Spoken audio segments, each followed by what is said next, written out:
So if the college baseball tournament were to start after week 13 of the regular season, these are the teams we think would have the best chance to make it to Omaha and have what it takes to make a great run. So starting off, I think we can both agree Tennessee still probably in that number one slot at the moment. Looks like there was some competition from Oregon State last week, but that has dropped off with their recent series loss. And Tennessee just keeps proving that they're just the team to beat in the SEC and in the country. Yeah, just not really much to be said here. Number one team in the country, have been this entire year pretty much, and just continue to solidify their position. Yep, there's not much else to say at this point. We've pretty much said all of it. But moving on, I thought Oregon State, even though they had a rough weekend, still is probably one of the teams that I think has the best chance to make it to Omaha. Still have one of the best pitching staffs in the nation, even though they had a tough series at Arizona. It's always going to be tough to play there with how their field is and how offensive it can really just kill a pitcher in any circumstance, even if you're pitching well. Bloop can just get down for a single, and a slow grounder will hit a rock or something, bounce over shortstop's head, and then you're down a run, and it'll just pile on like that. Yeah, no real concerns for Oregon State on my end after this past weekend. Still think they're one of the best teams in the country, and still have them in my 8 for Omaha, right there with Virginia Tech, who just passed them in our rankings, who's also been very consistent throughout most of this year, and looks like a team that is certainly on the right path to be there in Omaha at the end of the year. Yeah, probably in a spot to host a super regional, so that is also very beneficial and definitely something to keep in mind when thinking about these Omaha teams, as some other teams that we have had in the past, I don't think have that great of a chance to be a top 8 host now, so it can really move things around, but definitely agree with Virginia Tech there. Another team that is very hot and has the pitching staff to show that is Stanford. Even though their bullpen has had their struggles, because they can move Quinn Matthews all over from starting pitcher to closer to long reliever. He can really just do anything, and having that combination with Alex Williams, who is a complete Friday ace and can go all 9 if he's on his game, it's something that is very scary and have been seen teams like this with this kind of makeup make really deep runs in the tournament. Yeah, Stanford has started to creep into our 8 for Omahas the past couple weeks, but they continue to get hot. The offense is rolling right now, and like we mentioned earlier in the podcast, and like Asher just said, they have the makeup of teams that have gone to Omaha in the past and eventually won it all as well. So certainly a team to look out for coming into the postseason, and dangerous team. Yeah, and staying on the West Coast for the last team that I have from the previous week is Gonzaga for me. All the other teams next are different than what I've had previously. And for Gonzaga, it's just a repetition of what I've said in previous weeks and before. They're just a team that can really just do very well in a super regional. So it's all about if they can get past that regional phase. They have the pitching staff to do well in a super, but not as much depth as some other teams with bigger names.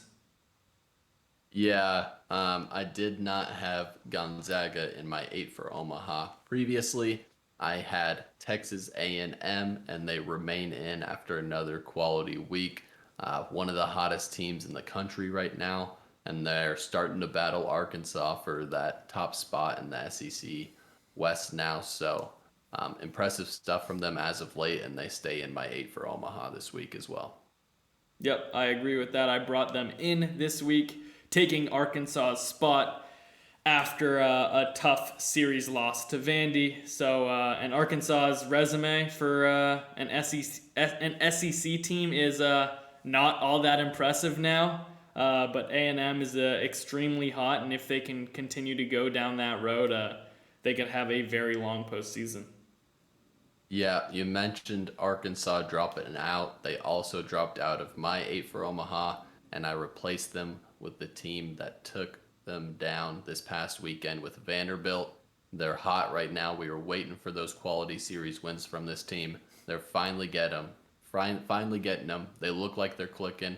Tim Corbin is working his magic, and they look like the Vandy team we expected at the start of the year. Yeah, and another replacement that I thought deserved a spot, taking Oklahoma State spot for me, is Texas Tech. I feel like that's just the logical conclusion after they swept them. I feel like Oklahoma State is still definitely a team that can make a very good run, but at this time, Texas Tech has proven that they're getting hot at the right time, and even though Texas Tech probably won't host and Oklahoma State will, there is still a little bit of iffiness going on about how well Oklahoma State can play at home. And recently they haven't been that amazing there. And so they could run into some trouble in a regional if they get some tough opponents. Yes, likewise, I replaced Oklahoma State with Texas Tech. Extremely hot at the moment. Just had a huge series win on the road at Oklahoma State. Looking like they may win the Big 12 title, and if so, they may end up being able to host even with that poor RPI. So we'll see how things go down the stretch, but they're looking to be back on the right track.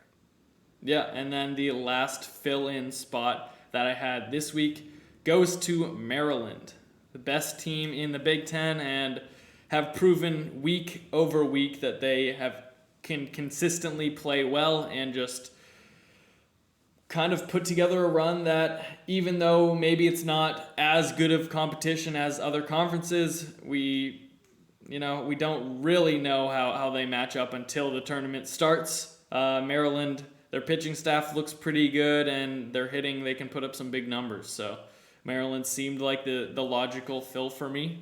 They've been a really good team pretty much the entire year, and their conference record shows that. Yeah, similarly, I also jumped Maryland into my 8 for Omaha. Like you mentioned, they don't play in the best baseball conference, but at this point, they're up to 41 wins on the season. They just keep taking care of business, and even if you're not playing in the best conference, if you continue to take care of business and do it in an impressive fashion, it's hard to deny a team for long. Yeah, and that should wrap it, right? Nothing else to put a bow on here in our 8 for Omaha. Feel like there's still a lot of teams that can prove themselves, a lot of mid-major teams that could make a great run. I feel like this is a very open year. There are probably 4 teams that I'm fairly confident that they could make a very good run, but the rest it's really up in the air. So should be very interesting come postseason time, and should be an exciting tournament to watch.